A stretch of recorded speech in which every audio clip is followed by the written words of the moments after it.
Hello guys, welcome to Encino classes. आज के class में हम आपको एचबीएससी प्रैक्टिस पेपर के एमसीक्यू करवाएंगे जो कि क्लास 12th के हैं। ठीक है, ये सेक्शन ए कह रहा है। सेक्शन ए का पहला क्वेश्चन है, let R be the relation in set N given by R. A relation दे रखा है ए बी का, और ए बी का रिलेशन क्या दे रखा है, ए इक्वल टू बी माइनस 2, जहाँ पर बी की वैल्यू ग्रेटर देन 6 है। तो क्वेश्चन कह रहा है चूज द करेक्ट आंसर। देखिए इस क्वेश्चन को कैसे करना है, इस क्वेश्चन को ऐसे करना है कि आपको पहले अपने ऑप्शन को चेक करना है। जैसे कि पहला ऑप्शन है 2 और 3, यानी कि 2 और 4, यानी कि ए की वैल्यू 2 है और बी की वैल्यू आपके पास 4 है। अब देखो बी की वैल्यू 4 तो हो नहीं सकती, क्योंकि बी की वैल्यू 6 से बड़ी होनी चाहिए, तो ये तो आंसर आपका गलत हो गया। ठीक है ना। अब यहाँ पर अगर b की वैल्यू 8 है, अब देखो यहाँ पर आप b की वैल्यू 8 पुट करोगे तो a की वैल्यू क्या निकल के आएगी, आपके पास 6 निकल के आएगी, और यहाँ क्या आ रही है 3, तो ये भी आंसर आपका क्या हो गया, गलत हो गया। अब ये सही है क्योंकि 8 रखने पर आपके पास 6 आ रहा था, तो आपका आंसर क्या है, सी। सिंपल सा क्वेश्चन है। एमसीक्यू क्वेश्चनों को ऐसे ही किया जाएगा। एमसीक्यू क्वेश्चनों को ज़्यादा सॉल्व करने की नीड नहीं होती, और ज़रूरत होती है तो कर देते हैं, अदरवाइज आपको ऑप्शन को ही चेक करके करना चाहिए। ठीक है, पहला हो गया ये। सेकेंड क्वेश्चन नंबर सेकंड कह रहा है tan inverse tan 7 pi by 6। अब देखिए इसमें से आपका आंसर क्या हो सकता है। पहले तो इनवर्स की जो वैल्यू है पाई में आएगी, तो आपका ये वाला आंसर और ये वाला आंसर तो गलत हो ही गया। ठीक है ना। अब आपको ध्यान क्या रखना है कि tan की जो वैल्यू है वो आती है -π/2 से लेकर π/2 के बीच में आती है प्रिंसिपल वैल्यू। ठीक है ना, यानी कि आपका सेकंड और फोर्थ क्वाड्रेंट और फर्स्ट क्वाड्रेंट में वैल्यू आती है ना। फोर्थ क्वाड्रेंट में ये नेगेटिव का होता है और फर्स्ट क्वाड्रेंट में ये पॉजिटिव का होता है। ठीक है। अब देखिए tan की वैल्यू 7π/6, इसका मतलब क्या होता है, 7π/6 का मतलब होता है 210 डिग्री। अब 210 डिग्री तो आपके कौन से क्वाड्रेंट में आ जाती है, इधर आ जाती है थर्ड क्वाड्रेंट में, जो कि 30 डिग्री का एंगल बनाती है 180 के साथ। ठीक है, मगर हमें इस क्वाड्रेंट में तो वैल्यू चाहिए ही नहीं, हमें चाहिए इन दोनों क्वाड्रेंट में। तो आपको ये ध्यान रखना है कि थर्ड क्वाड्रेंट में tan की वैल्यू क्या होती है। देखिए थर्ड क्वाड्रेंट में tan की वैल्यू होती है पॉजिटिव में। ठीक है, और आपके पास दो ऑप्शन है, एक फोर्थ क्वाड्रेंट और एक फर्स्ट क्वाड्रेंट। तो पॉजिटिव कहाँ होती है, फर्स्ट क्वाड्रेंट में। तो आपको जाना है फर्स्ट क्वाड्रेंट में, और फर्स्ट क्वाड्रेंट में ये देखना है कि 30 डिग्री का एंगल कहाँ बनेगा। तो भाई 30 डिग्री का एंगल यहीं बनेगा 30 डिग्री पर, जिसको हम कहते हैं π/6।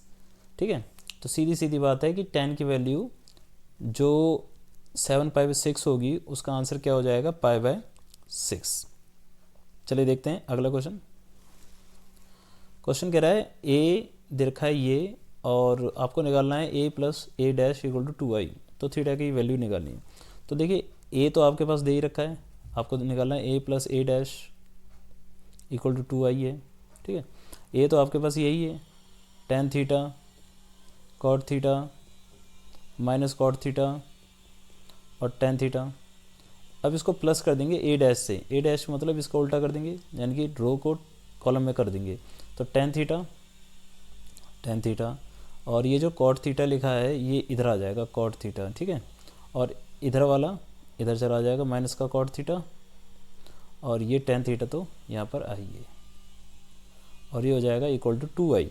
ठीक है, तो tan को tan से जब प्लस करेंगे तो ये हो जाएगा आपका 2 tan थीटा, और cot को cot से करेंगे तो ये तो माइनस हो जाएगा, 0 हो जाएगा, और इधर भी cot 0 हो जाएगा, और इधर हो जाएगा 2 tan थीटा।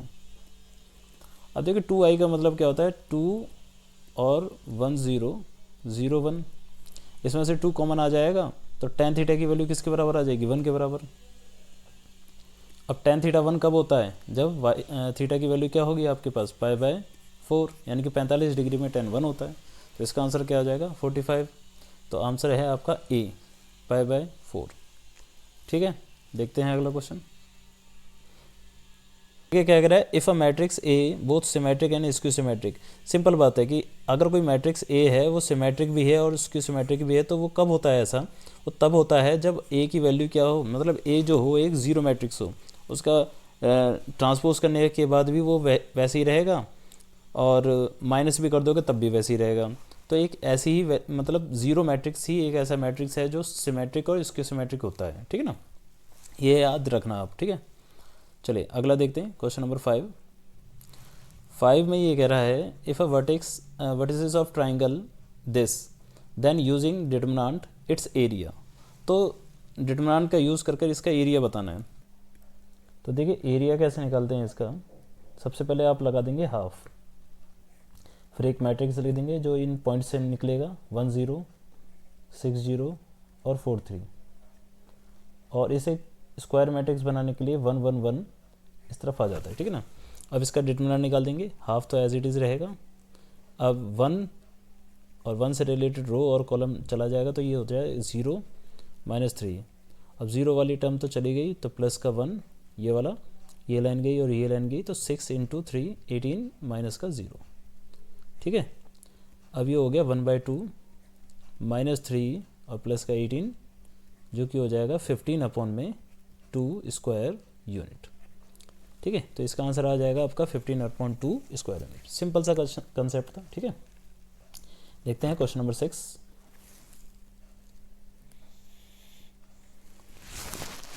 क्वेश्चन नंबर 6 ये कह रहा है कि if y = x × log x, तो इसका डबल डेरिवेट करके दिखाना है आपको, है ना।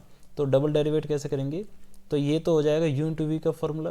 u × v का फॉर्मूला क्या होता है, u × v, u का derivative into v plus u v derivative, ठीक है ना। ये लगा देंगे तो x का डेरिवेट करेंगे 1 log x as it is, x as it is, और log x का हो जाएगा 1/x, ये कट जाएगा इससे, तो y dash = log x plus 1 हो जाएगा, है ना।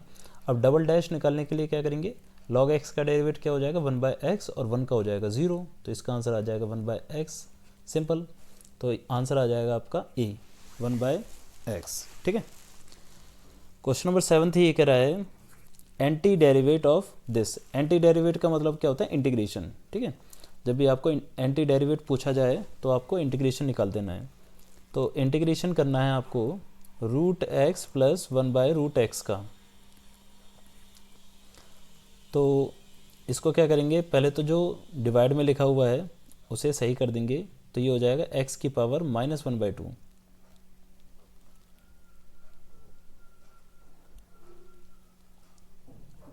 dx। अब इसका डेरिवेट कर देंगे अलग अलग, तो √x का डेरिवेट क्या होगा, पावर प्लस हो जाएगी, तो 1/2 तो पहले से ही होता है, रूट का मतलब होता है 1/2, 1/2 में अगर 1 प्लस कर देंगे और वही चीज़ नीचे लिख देंगे, ठीक है। और ऐसे ही इसमें भी करेंगे, तो 1/2 में +1 कर देंगे और उतना ही नीचे लिख देंगे।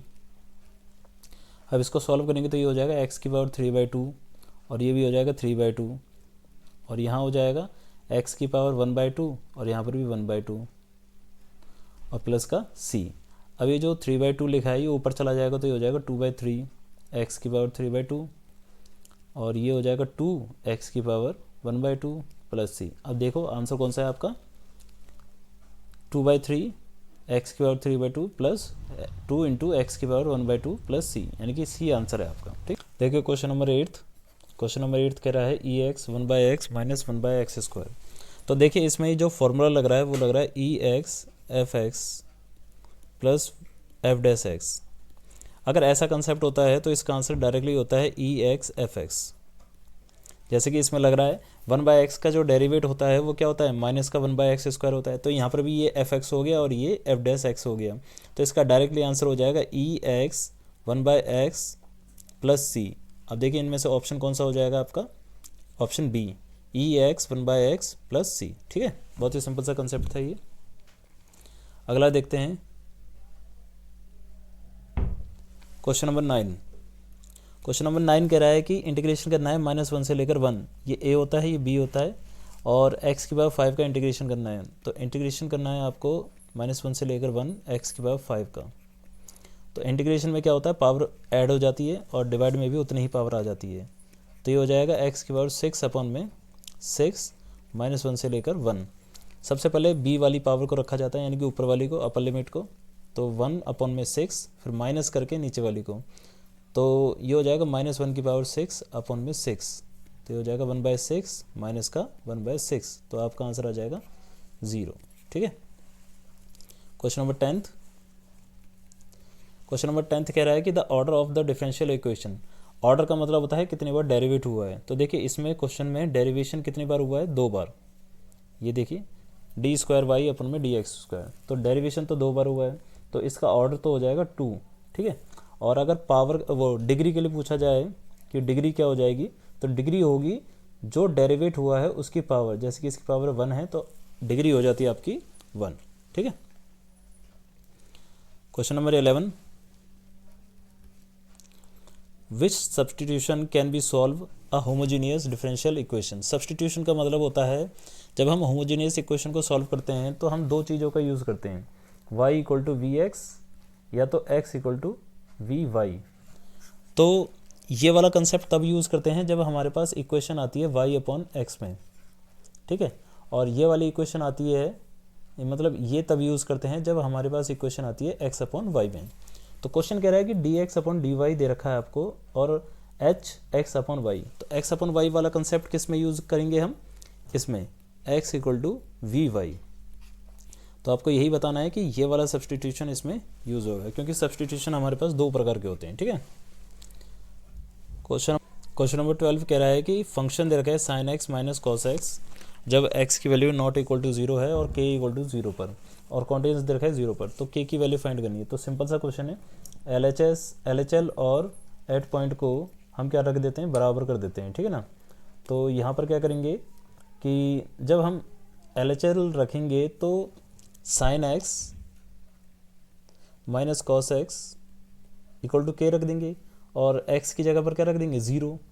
तो ये हो जाएगा sine 0 minus cos 0 equal to k। अब साइन 0 तो 0 होता है हमारे पास, है ना, और कॉस 0 होता है माइनस का 1, मतलब कॉस 0 होता है 1 और ये माइनस लगा हुआ है, तो k की वैल्यू आ जाएगी आपके पास माइनस का 1, सिंपल, ठीक है। देखिए क्वेश्चन नंबर 14। क्वेश्चन नंबर 14 कह रहा है compute A given that B. जब आपको पी वी दे रखा है 0.5 और पी ए इंटरसेक्ट बी दे रखा है 0.32। सिंपल सा कंसेप्ट है, इधर करते हैं। देखिए P A given that B का जो फॉर्मूला होता है वो होता है P A intersect B upon में पी बी। अब ए इंटरसेक्ट बी तो 0.32 दे रखा है हमें और ये दे रखा है 0.5। अब पॉइंट पॉइंट हटाएंगे तो नीचे 2 जीरो आएंगे और ऊपर 1 जीरो आएगा, है ना, तो 1 जीरो कट जाएगा, तो ये हो जाएगा 32 अपॉन में 50 और इसको कैंसिल करेंगे 2 से 25 बार में, 2 से 16 बार में, और ये पूरा पूरा कट जाएगा 0.64 टाइम्स में, ठीक है ना। तो इसकी प्रोबेबिलिटी आ गई आपके पास 0.6। नेक्स्ट देखिए क्वेश्चन कह रहा है two collinear vector are always equal in magnitude. अब देखिए कॉलिनियर क्या होता है, कॉलिनियर होता है जो एक के ऊपर एक वेक्टर होता है या एक वेक्टर और उसका दूसरा मल्टीपल वेक्टर। अगर ये 10 यूनिट का कोई वेक्टर है और ये 20 यूनिट का कोई वेक्टर है तो दोनों आपस में क्या है, कॉलिनियर वेक्टर हैं। तो कॉलिनियर वेक्टर का मैग्नीट्यूड हमेशा सेम तो नहीं रहता, कभी कभार सेम हो जाता है जब इक्वल होते हैं, ठीक है। अदरवाइज ये जो ऑलवेज वर्ड लिखा है इसकी वजह से ये इक्वेशन क्या हो जाएगी, हमारी फॉल्स हो जाएगी, ठीक है ना। तो ये हमारी फॉल्स स्टेटमेंट है, ठीक है ना, क्योंकि दो कॉलिनियर वेक्टर जो होते हैं उनके मैग्नीट्यूड हमेशा के लिए बराबर नहीं होते, ठीक है। Number 16 two event will be independent. दो इवेंट इंडिपेंडेंट है, तो इंडिपेंडेंट में होता क्या है कि probability of A intersect B equal to probability of A into probability of B होता है। तो क्वेश्चन ये कह रहा है कि probability of A dash B dash equal to this, ये ट्रू है या फॉल्स है। अब देखिए probability of A dash B dash का मतलब होता है ए डैश इंटरसेक्ट बी डैश, ठीक है ना। क्वेश्चन में ऐसे ही लिखा आएगा बट आपको समझना है कि वो इंटरसेक्ट है। और ए डैश बी डैश का इंटरसेक्ट क्या होगा, जब ए का और बी का इंटरसेक्ट होता है पी ए पी बी, तो इसका हो जाएगा P A dash P B dash, ठीक है। और ए डैश का मतलब होता है 1 माइनस प्रोबेबिलिटी ऑफ ए और बी डैश का मतलब होता है 1 माइनस प्रोबेबिलिटी ऑफ बी, ठीक है। तो देखिए हो गया ना बराबर कि probability of A dash intersect B dash जो है इन दोनों के बराबर है, तो ये स्टेटमेंट क्या है आपकी, ट्रू, ठीक है। क्वेश्चन नंबर 17 ये कह रहा है कि the probability of obtaining an even number, even prime number. Prime number क्या होते हैं आपके, और डाई में तो होता है सिर्फ 2, ठीक है ना, 2 जो है आपका इवन प्राइम नंबर है। When a pair of die, pair का मतलब होता है 2 डाई उछाल रहे हैं, ठीक है ना, तो आउटकम्स कितने आ जाएंगे आपके पास, 36 आ जाएंगे। इज रोल्ड इज, तो बोल रहा है कि इवन प्राइम नंबर आने की प्रोबेबिलिटी क्या होगी। भाई इवन प्राइम नंबर आने की प्रोबेबिलिटी तो 2 × 2 ही होती है, मतलब 2 और 2 ही आ सकता है, ठीक है ना। और टोटल कितना है 36, तो एक फेवरेबल है और टोटल है 36, तो इसकी प्रोबेबिलिटी हो जाएगी 1/36, ठीक है। तो इसका आंसर आ जाएगा आपका 1/36। नेक्स्ट कह रहा है ए वेक्टर दे रखा है आपको ये और बी वेक्टर दे रखा है ये, आपको ए क्रॉस बी निकालना है और उसका मैग्नीट्यूड निकालना है। तो ए क्रॉस बी का मैग्नीट्यूड कैसे निकालते हैं, डिटरमिनेंट निकाल के करते हैं हम। तो देखिए ए क्रॉस बी निकालने के लिए क्या करेंगे हम, ए क्रॉस बी सबसे पहले निकालेंगे उसका। तो उसके लिए हम एक डिटरमिनेंट निकालते हैं, सबसे पहले लिख देते हैं आई जे के और फिर इनका कोएफिशिएंट, जैसे 2i है तो 2 और j है तो 1 और फिर 3k है तो 3, फिर दूसरे वाले का 3i का 3, 5 और माइनस का 2 और इसका निकालेंगे डिटरमिनेंट, ठीक है। i ये गई रो गया और कॉलम गया, तो 1 - 2 हो जाएगा माइनस का 2 और बीच में आता है माइनस और 5 × 3 15, फिर j को लेते समय माइनस का j आ जाएगा, फिर j से रिलेटेड रो और कॉलम चली जाएगी, ठीक है। तो ये हो जाएगा आपका 2 को -2 से करेंगे तो ये माइनस का 4 हो जाएगा, फिर बीच में माइनस आएगा, 3 को 3 से करेंगे तो 9 आ जाएगा, ठीक है। और प्लस का k और ये लाइन गई ये लाइन गई और 2 × 5 10 और माइनस का 3, तो ये हो जाएगा आपका माइनस का 17i और ये माइनस का 13 हो जाएगा और माइनस पहले से ही है तो प्लस का 13j और प्लस का 7k। ये तो आ गया आपका a क्रॉस b, ये आ गया वेक्टर, ठीक है ना। अब इस वेक्टर का क्या निकालना है आपको, मैग्नीट्यूड निकालना है। तो कैसे निकालते हैं, देखिए अब वेक्टर का मैग्नीट्यूड निकालेंगे हम, a क्रॉस b का मैग्नीट्यूड करना क्या है, रूट -17 का स्क्वायर प्लस 13 का स्क्वायर प्लस 7 का स्क्वायर, तो 17 का स्क्वायर आता है आपके पास 289 प्लस 13 का स्क्वायर है 169 प्लस इसका 49, और तीनों को ऐड कर देंगे हम, ये आ जाएगा आपके पास √507, ठीक है। बहुत ही सिंपल सा था, बस आपको ध्यान रखना है कि क्रॉस निकालने के लिए आपको डिटरमिनेंट निकालना पड़ता है, ठीक है ना। तो आज की इस वीडियो में हमने आपको सारे MCQ करवा दिए और अगली वीडियो में हम इसके सेक्शन बी के क्वेश्चन लाएंगे जो कि 2 मार्क्स 3 मार्क्स के होंगे, ठीक है। तो सबसे पहले इस वीडियो को देखिए और मिलते हैं फिर अगली क्लास में नई वीडियो के साथ।